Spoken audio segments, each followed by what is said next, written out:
Hello mga kumare! So eto na nga, nagigisa ako dyan ng aswang at ng bombay kasi may iluluto kami dyan. So dahil nga hindi nakapasok ang inyong mare, eto nangapit bahay muna ako ng page at nakiluto kasi sad ang mare nyo.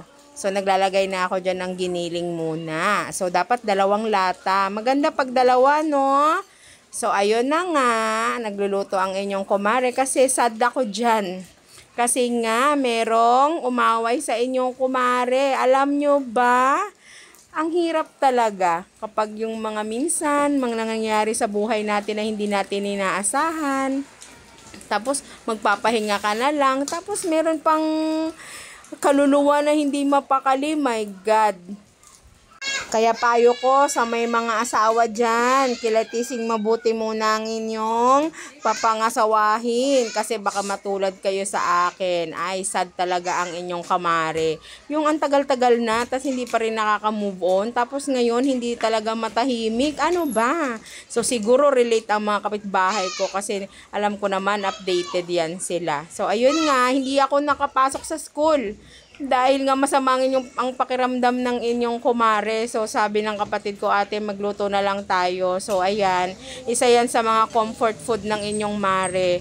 So nagluto lang naman kami dyan ng sauce ng pang spaghetti pero ibang pasta yung ginamit namin para naman maiba lang. Alam mo yun, minsan kailangan mo yung lagi mong nakasanayan ay tigilan mo na para may maiba lang.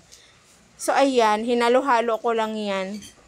Siguro naman lahat marunong magluto ng spaghetti, no? So ayan yung white sauce.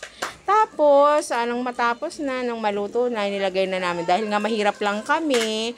So ayan, wala kaming gamit na pangtakal doon sa aming white sauce. So ayan, maraming salamat sa inyong panonood mga kumare. Pa-support din naman ng page nitong Team Luna Vlog nila. So kailangan nila ng tulong ninyo, pa-watch ng video at pa-like. So yun lang mga kumare, maraming salamat sa inyong panonood at pakikimarites sa buhay ng inyong mare. Bye-bye!